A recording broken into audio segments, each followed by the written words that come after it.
आकाशवाणी भोपाल से प्रस्तुत हैं प्रादेशिक समाचार।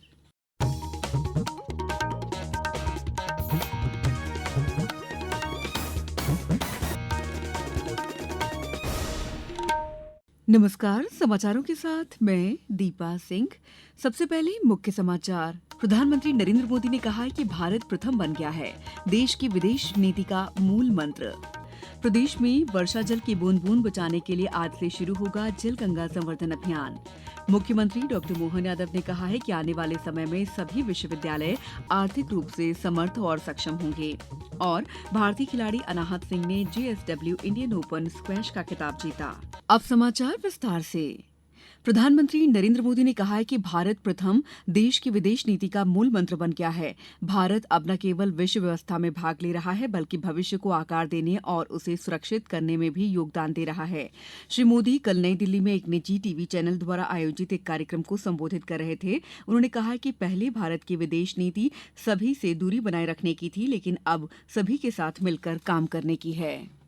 आज विश्व की दृष्टि भारत पर है, हमारे देश पर है। दुनिया में आप किसी भी देश में जाएं, वहां के लोग भारत को लेकर एक नई जिज्ञासा से भरे हुए हैं। आखिर ऐसा क्या हुआ कि जो देश 70 साल में 11वें नंबर की इकोनॉमी बना, वो महज 7-8 साल में 5वें नंबर की इकोनॉमी बन गया।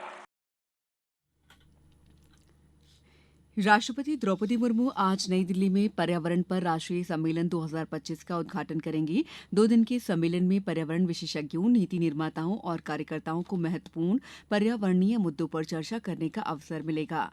सम्मेलन का आयोजन राष्ट्रीय हरित अधिकरण एनजीटी कर रहा है।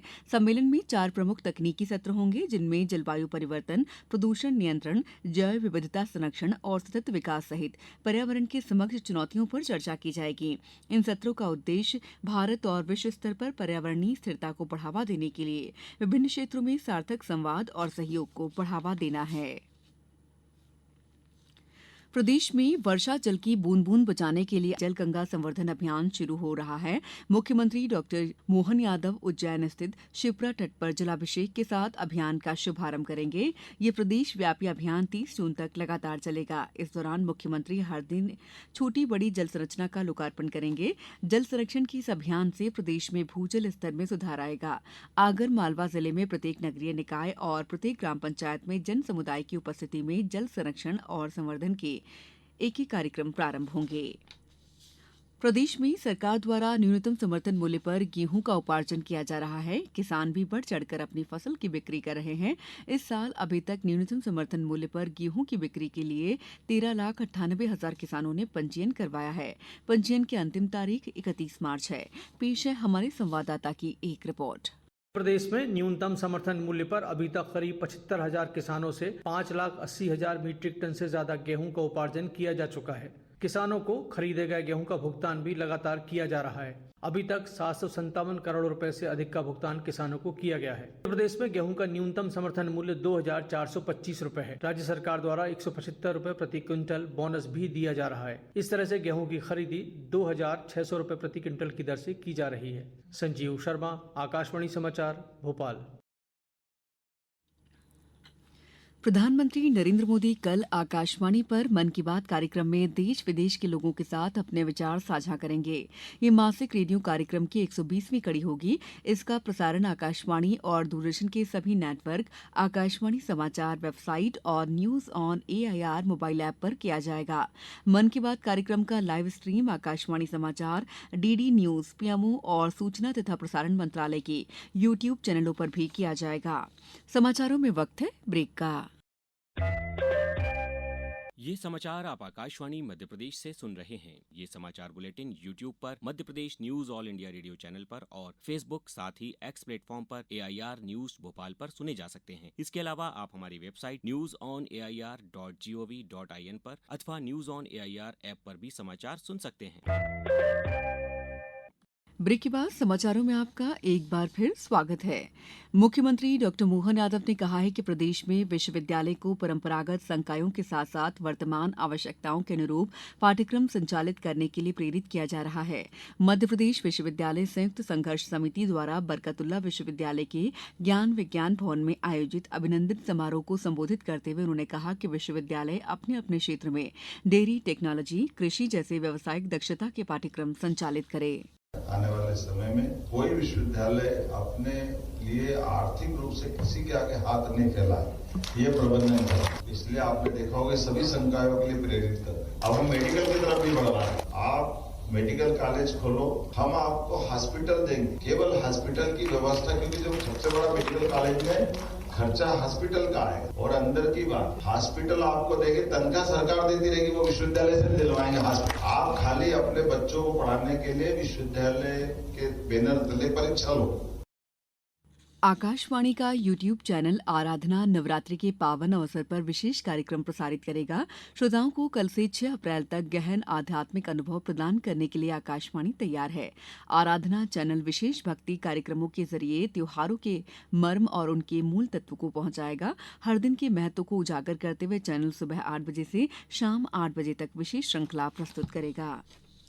लोकमाता देवी अहिल्याबाई होलकर की 300वीं जयंती के समापन अवसर पर 29 से 31 मई तक राजधानी भोपाल सहित विभिन्न स्थानों पर 3 दिवसीय कार्यक्रम होंगे।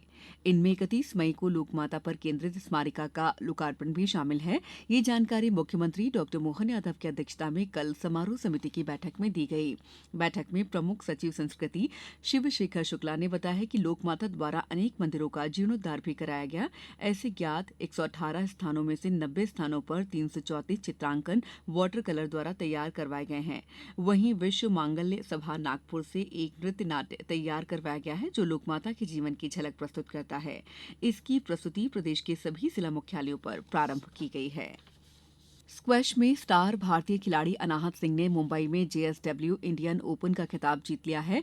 महिला एकल फाइनल में तीसरी वरीयता प्राप्त अनाहत ने हांगकांग की हेलेन टैंग को 11-9, 11-5, 11-8 से हराया। इस जीत में 17 वर्षीय अनाहत को 300 रैंकिंग अंक मिले। पुरुष एकल फाइनल में भारत के अभय सिंह को मिस्र के करीम एल टॉर्की से हार का सामना करना पड़ा। अब कुछ समाचार संक्षेप में। केंद्रीय संचार और पूर्वोत्तर क्षेत्र विकास मंत्री ज्योतिरादित्य सिंधिया आज अशोकनगर जिले के 3 दिवसीय दौरे पर आ रहे हैं। वे विभिन्न कार्यक्रमों में हिस्सा लेंगे। मुख्यमंत्री डॉक्टर मोहन यादव का 31 मार्च को खरगोन जिले के महेश्वर में देवी अहिल्याबाई होलकर की त्रिशताब्दी जन्म जयंती के अवसर पर आयोजित राष्ट्र समर्था देवी अहिल्या की पुण्य गाथा नाट्य कार्यक्रम में शामिल होंगे। सतना जिले के उचेहरा में राज्य सरकार के नवीन औद्योगिक क्षेत्र के विकास के लिए 13 करोड़ 84 लाख रुपए की प्रशासकीय स्वीकृति जारी की है। अनूपपुर जिले के एकलव्य आवासीय विद्यालय सभागार में आज सूर्य उपासना कार्यक्रम आयोजित किया गया है, जिसमें रीवा से आए दल द्वारा सम्राट विक्रमादित्य की नाट्य प्रस्तुति दी जाएगी। डिंडौरी में मध्य प्रदेश बाल अधिकार संरक्षण आयोग के सदस्य ओमकार सिंह और डॉक्टर निवेदिता शर्मा की अध्यक्षता में कलेक्ट्रेट सभागार में एक बैठक आयोजित की गई। झाबुआ में आयोजित मिलेट मेला सह कार्यशाला में कार्यक्रम में कल महिला एवं बाल विकास मंत्री निर्मला भूरिया ने मोटे अनाज को अनाजों के पुरखे बताते हुए इन्हें घर घर तक पहुंचने का आह्वान किया। पन्ना में चितरपुर निवासी मजदूर रामाधीन पटेल को 10 दिनों के अंदर 2 हीरे मिले हैं जिनका वजन 1 कैरेट से ज्यादा है। छतरपुर में 1 अप्रैल से 5 अप्रैल तक जिला पंचायत प्रांगण में पुस्तक और गणवेश मेला आयोजित किया जाएगा। नर्मदापुरम जिले में विक्रमोत्सव 2025 के तहत कल विशेष कार्यक्रमों का आयोजन किया जाएगा। प्रातःकालीन सूर्य उपासना और ब्रह्मध्वज फहराने का आयोजन प्रसिद्ध सेठानी घाट में होगा। शिवपुरी जिले में नवरात्र में मंदिरों को सजाने की तैयारियां शुरू हो गई हैं। चैत्र नवरात्र में राजेश्वरी माता मंदिर, कैला माता मंदिर, काली माता मंदिर पर 9 दिन तक मेला जैसा माहौल रहता है। इस बुलेटिन में इतना ही। दीजिए इजाजत। नमस्कार। अगला बुलेटिन दोपहर 2:10 पर।